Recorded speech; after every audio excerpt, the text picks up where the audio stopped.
ಬೆಂಗಳೂರು ಫಸ್ಟ್ಗೆ ಮತ್ತೆ ಸ್ವಾಗತ. ಇದು ಸಿಗರೇಟ್ ವಿಚಾರಕ್ಕೆ ನಡೆದ ಗಲಾಟೆ. ದಿನವೂ ಫ್ರೀಯಾಗಿ ಸಿಗರೇಟ್ ತೆಗೆದುಕೊಳ್ತಾ ಇದ್ದಂಥ ಕಿಡಿಗೇಡಿಯೊಬ್ಬ ಇವತ್ತೂ ಕೂಡ ಅದೇ ದರ್ಪ ತೋರಿಸಿದ್ದ.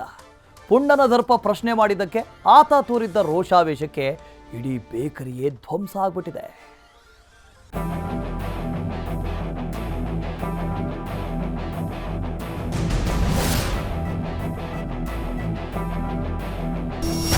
ಸ್ನೇಹಿತರಾಗ್ಲಿ ಕುಟುಂಬಸ್ಥರಾಗ್ಲಿ ದುಡ್ಡಿನ ವಿಷಯ ಅಂತ ಬಂದಾಗ ನಂಬಿಕೆ ಗಳಿಸ್ಕೊಳ್ಬೇಕು ಅಂತಾರೆ.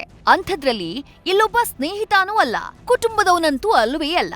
ಆದ್ರೂ ಬೇಕರಿಯಲ್ಲಿ ಫ್ರೀಯಾಗಿ ಸಿಗರೇಟ್ ತೆಗೆದುಕೊಳ್ತಾ ಇದ್ದಂಥ ಈ ಪುಂಡ ಬಾಕಿ ಹಣ ಕೇಳಿದ್ದಕ್ಕೆ ಅದೇನ್ ಮಾಡ್ದ ನೋಡಿ.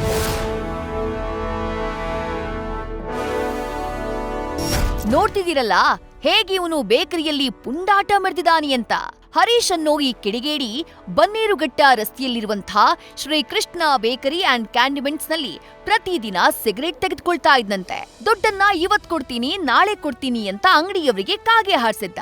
ಇವತ್ತು ಕೂಡ ಹಾಗೆ ಫ್ರೀಯಾಗಿ ಸಿಗರೇಟ್ ಕೊಳ್ಳೋಕೆ ಬಂದಿದ್ದವನು ಏಕಾಏಕಿ ಅಂಗಡಿಯನ್ನ ಧ್ವಂಸ ಮಾಡ್ಬಿಟ್ಟಿದ್ದಾನೆ.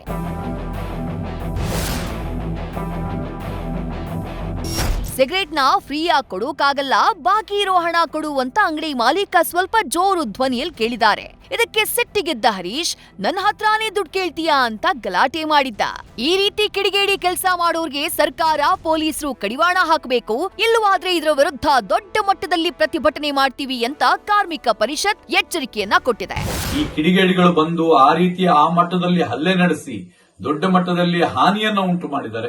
ಇವ್ರದ್ದು ಅಷ್ಟೇ, ಇವ್ರನ್ನ ಮಾತ್ರ ಶಿಕ್ಷೆ ಒಳಪಡಿಸಿದ್ರಾಗಲ್ಲ, ಅವರ ಕುಟುಂಬಸ್ಥರನ್ನು ಕೂಡ ಒಳಗಡೆ ತಗೊಂಡು ಹಾಕುವಂತದ್ದಾಗಬೇಕು. ಮತ್ತೆ ಅವರ ಆಸ್ತಿಯನ್ನ ಜಪ್ತಿ ಮಾಡಿ ಇದರ ನಷ್ಟವನ್ನು ತುಂಬುವಂತ ಕೆಲಸವನ್ನ ಸರ್ಕಾರ ತಕ್ಷಣ ಮಾಡಬೇಕು. ಇಲ್ಲ ಅಂತ ಹೇಳಿದ್ದೇವೆ ಇದ್ರ ವಿರುದ್ಧವಾಗಿ ಇನ್ನೊಂದು ದೊಡ್ಡ ಮಟ್ಟದ ಒಂದು ಪ್ರತಿಭಟನೆಗೆ ಕರೆಯನ್ನು ಕೊಡಬೇಕಾಗ್ತದೆ.